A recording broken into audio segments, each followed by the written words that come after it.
Finally मेरा scooter चल चुका है 9153 किलोमीटर। गुड मॉर्निंग गाइस, कैसे हो आप लोग। जैसा कि आप सभी को पता है, मेरा वीडा VX2 प्लस चल चुका है 9000 किलोमीटर। स्कूटर हो रहा है मेरा चार्ज। तो आज आपको बताने वाला हूँ वीडा VX2 प्लस में अभी तक मेरे को 9000 किलोमीटर चलाने के बाद क्या दिक्कत परेशानी आई, क्या प्लस पॉइंट क्या माइनस पॉइंट, ये मैं हमेशा जब मेरा स्कूटर 1000 किलोमीटर क्रॉस करता है आप सबको बताता हूँ, ताकि आप अपने लिए एक अच्छा डिसीजन ले पाए के हिसाब से वीडा VX2 प्लस सही है या नहीं है। तो चलिए आज के वीडियो को करते हैं स्टार्ट। वीडियो को एंड तक जरूर देखिएगा और वीडियो लगे आपको अच्छा तो करें लाइक, हाइप, कमेंट और सब्सक्राइब। ऐसे ही अपना प्यार और सपोर्ट बनाए रखिए। तो करते हैं आज के वीडियो को स्टार्ट। एक बार स्कूटर का आपको 360 डिग्री वॉक अराउंड में दिखा देता हूं कि स्कूटर की कंडीशन भी आप देख लो। 9000 किलोमीटर चलने के बाद में स्कूटर की अभी कंडीशन कैसी है। बिल्कुल आपको ऐसा लगेगा थोड़ा सा गंदा हो रहा है और मैं राइड भी चलाता हूं, इस वजह से थोड़ा सा गंदा है। नहीं तो अगर वॉशिंग करने के बाद इसको आप देखोगे तो बिल्कुल आपको नया जैसा ही ये स्कूटर अभी भी दिखाई देने वाला है। पहले मैं आपको बता देता हूँ इस स्कूटर में मेरे को अभी दिक्कत क्या लगी है अभी तक 9000 किलोमीटर चलाने के बाद में। एक तो इसकी जो मीटर है ना, मीटर में जब आप इसको चलाते हो सुबह घर से फुल चार्ज करने के बाद, तो वो 98 जो किलोमीटर रेंज दिखाता है वो प्रॉपर 100 दिखाना चाहिए। एक तो ये मेरे को वीक पॉइंट इसमें लगा है स्टार्टिंग से लेके अभी तक। दूसरा क्या, जब मैं इसे फास्ट चार्जिंग नेटवर्क पे लगाता हूँ ना, तो ये बिल्कुल एक्यूरेट टाइम नहीं दिखाता है। टाइम जो है मान लो हमेशा 20 मिनट का बैकअप एक्स्ट्रा टाइम दिखाता है। जैसे कि मैंने जब इसे अभी चार्जिंग पे लगाया, इसने टाइम दिखाया 1 घंटे 30 मिनट का, लेकिन ये मैंने लगाया 9% पे और ये 1 घंटे 2 मिनट, 1 घंटे 5 मिनट या मैक्स टाइम ले लो 1 घंटे 10 मिनट में चार्ज हो जाएगा। तो ये एक्यूरेट टाइम जो नहीं दिखाता है, जिससे क्या है थोड़ा सा नेगेटिविटी आ जाती है कि ये टाइम इतना ज्यादा ले रहा है। लेकिन टाइम ये लेता है, अगर आप 5% पे लगा रहे हो और 80% तक चार्ज कर रहे हो तो खींच मार के 1 घंटा 5 मिनट या 1 घंटा 10 मिनट से ज्यादा ये टाइम नहीं लेता है। तो अभी तक जो मेरे को फेस हुआ है वो बस इसमें ये एक वीक पॉइंट जो फेस हुआ है ये हुआ है। और अब बात करता हूँ इसके बाकी other features, performance, battery health, इस सब के बारे में। तो 9000 किलोमीटर चलाने के बाद एक तो मुझे इसकी परफॉर्मेंस ना जो कि त्यों जैसा मैंने इसे परचेज किया था जिस टाइम पे, बिल्कुल वैसा का वैसा मेरे को इसका परफॉर्मेंस में अभी तक भी ना 1% कोई भी ऐसा माइनर पॉइंट नहीं दिखा है जिससे मैं ये कह पाऊं कि इसकी परफॉर्मेंस में गिरावट आई है। चाहे मैं डबल सवारी में चला रहा हूँ, चाहे मैं सिंगल सवारी में चला रहा हूँ, चाहे मैं डबल सवारी के साथ एक्स्ट्रा लगेज लेके चला रहा हूँ, तो भी इस स्कूटर का ना परफॉर्मेंस इको में अभी भी वही है। 1% बैटरी में 1 किलोमीटर।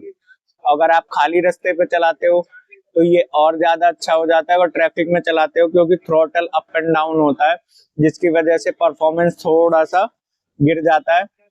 लेकिन अगर आप इसको खाली चलाते हो, इको में चलाते हो, तो मैं गारंटी के साथ कह सकता हूँ कि इसका जो अभी भी रेंज है इको में, सिंगल पर्सन में ये अभी भी चल जाएगा 118 किलोमीटर। और मैं इसकी रेंज टेस्ट करूंगा फिर से जब ये 10,000 किलोमीटर चल जाएगा, कि इसको फिर एक बार चेक करेंगे चलाने के बाद कि ये अभी भी क्या उतनी रेंज निकाल रहा है 10,000 किलोमीटर चलने के बाद जितना कि ये नया निकाल रहा था। तो वो जैसे ही 10,000 किलोमीटर क्रॉस करेगा तब देखेंगे। लेकिन अभी के टाइम पे इसकी परफॉर्मेंस में कोई भी दिक्कत परेशानी नहीं है। थ्रोटल उतना ही स्मूथ है जितना स्मूथ स्टार्टिंग के टाइम पे था। और ब्रेक, एक्सीलेटर, आगे वाला ब्रेक बिल्कुल इतना ऐसे मक्खन की तरह काम करते हैं, आपको सोचना भी नहीं पड़ेगा या ये दिमाग में नहीं आएगा कि आप एक स्कूटर चला रहे हैं जो 9000 किलोमीटर चल चुका है। बिल्कुल ज्यों की त्यों, जैसे मान लो आंख बंद करके देखो और चलाओ तो ऐसा फील होगा बिल्कुल आप नया ही स्कूटर अभी तक चला रहे हो। अब बात करते हैं इसकी बैटरी के बारे में और चार्जिंग के बारे में। तो जैसा कि आप सभी को पता है, मैंने जब स्कूटर ये नया परचेज किया था तो उस टाइम पे इसमें फास्ट चार्जिंग में बहुत दिक्कत आ रही थी। जैसे हीरो के चार्जर पे तो ये चार्ज ही नहीं हो रहा था, और एथर ग्रिड पे मैं मोस्टली चार्ज करता हूँ, वहां पे भी 2 दिन ठीक चार्ज हो रहा था और उसके बाद नहीं कनेक्ट कर रहा था। तो फिर मैंने अपनी सेकंड सर्विस के टाइम पे मैंने इसकी कराई मैपिंग कराने के बाद में इसकी फास्ट चार्जिंग की प्रॉब्लम जो है 99% सॉल्व हो गई है। अब मैं क्यों कह रहा हूँ 99% सॉल्व हो गई है, क्योंकि अभी भी इसमें फास्ट चार्जिंग की दिक्कत आती है। और वो फास्ट चार्जिंग की दिक्कत का मेन रीजन है, मैं आपको बता देता हूँ।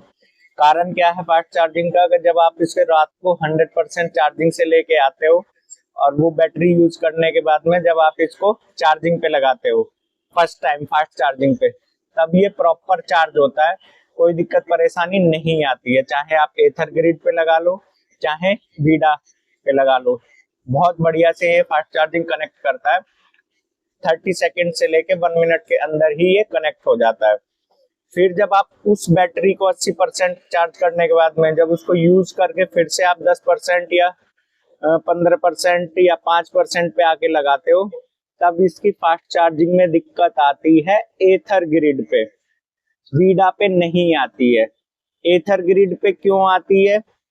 एक तो सॉफ्टवेयर दोनों कंपनियों का अलग हो गया, ये रीजन हो सकता है, या आप कुछ ज्यादा अच्छे से समझ पाए तो मुझे कमेंट में बताना। मैं तो यही समझ पाया हूँ कि दो कंपनी का अलग अलग सॉफ्टवेयर है, इस वजह से हो सकती है।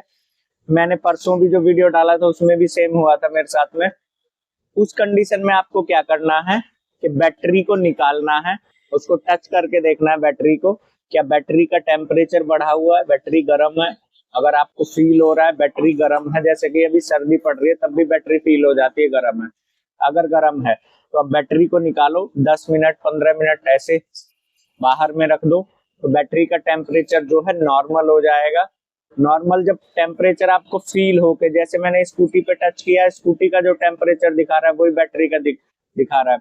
अब बैटरी को उठाओ, कंपार्टमेंट में डालो, स्कूटर को एक बार ऑन करना है, ऑन के बाद ऑफ, और वापस से ऑन करने के बाद ही फास्ट चार्जर को आपको कनेक्ट करना है, तो आपका स्कूटर जो है फास्ट चार्जिंग नेटवर्क पे कनेक्ट हो जाएगा। चला रहे हो वीडा पे, आप इसको यूज कर रहे हो फास्ट चार्जिंग सेकंड टाइम की बैटरी में, जो आप सेकंड टाइम इसको चार्जिंग पे यूज कर रहे हो वीडा पे, तो चांसेस है कि फास्ट चार्जिंग में फोर्स स्टॉप की समस्या नहीं आए, और अगर आ रही है तो आपको वो ही करना है, बैटरी का टेम्परेचर चेक करना है, आपको किसी भी टाइप की कोई दिक्कत परेशानी नहीं आएगी। और अब बात करते हैं इसकी मोटर और मोटर की परफॉर्मेंस के बारे में।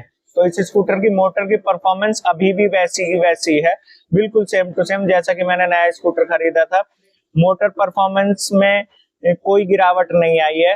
कई लोग कमेंट में पूछते हैं कि भैया इसकी मोटर नॉइज करती है, तो देखो मोटर कोई भी रहेगी ना वो नॉइज करेगी ही, लेकिन कई लोग ये सवाल करते हैं कि सुबह में बहुत ज्यादा करती है। भाई वो सुबह में ज्यादा नहीं करती है।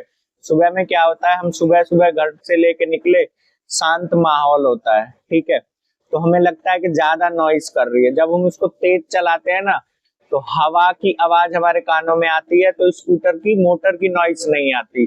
इसकी मोटर जो है उतनी ही नॉइज करती है हमेशा, चाहे सुबह चला लो, शाम को चला लो, दोपहर को चला लो, इसकी नॉइज में कोई भी गिरावट आपको नहीं आएगी। जितनी नॉइज ये करती है मोटर उतनी ही करती है।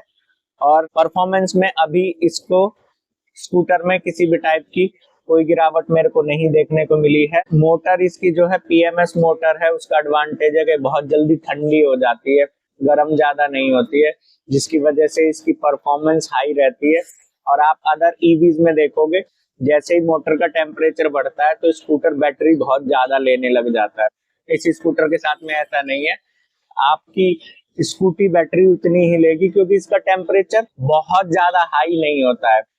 जैसे ये कवर लगे हुए हैं उन कवर की वजह से भी इसका टेम्परेचर बिल्कुल मेंटेन रहता है। अभी मैं आपको डायरेक्ट दिखा देता हूँ क्यों इसका मोटर का टेम्परेचर ज्यादा नहीं होता है। थोड़ा सा स्कूटर गंदा हो रहा है, देखो ये कवर देख रहे हो आप, ये कट की वजह से क्या है, पीछे से हवा आती है और यहाँ से वो रिफ्लेक्ट हो जाती है, तो उससे हवा का दबाव पड़ता है, ठीक है। और ये जो कट है बीच बीच में, इन कट से क्या होता है कि मोटर का टेम्परेचर जो है ना बहुत जल्दी ठंडा हो जाता है, जिसकी वजह से जो है ये मोटर गर्म नहीं होती है। और पीएमएस मोटर का अभी तक मैं जितने भी वीडा ओनर से मिला हूँ, जो V1 V Pro ये सब इन्होंने यूज किया है, उन सब से मैंने पूछा है, तो आज तक मेरे को कोई सिंगल ऐसा एक कस्टमर नहीं मिला जिसने बोला हो कि उनकी ये मोटर अभी तक खराब हुई हो या किसी भी टाइप की कोई समस्या आई हो। तो इस स्कूटर में मोटर से रिलेटेड कोई भी समस्या अभी तक के केस में नहीं है। और आप भी लेना चाहते हो एक ऐसा ईवी जो आपके लिए रिलायबल हो, जिसमें पानी की कोई भी समस्या ना हो, सस्ता मेंटेनेंस हो, सर्विस में आपको ओला जैसे बुरे हालात ना फेस करनी पड़े, आपकी सर्विस जाते के साथ हो जाए, कंपोनेंट आप जैसे ही लिखवा देंगे वहां पे सर्विस सेंटर पे आपको 1 वीक के अंदर अवेलेबल हो जाएंगे। तो आप वीडा VX2 प्लस के साथ जा सकते हैं। इस स्कूटर का प्राइस बढ़ के 1,26,000 हो चुका है, तो आप वीडा VX2 गो के साथ जा सकते हैं।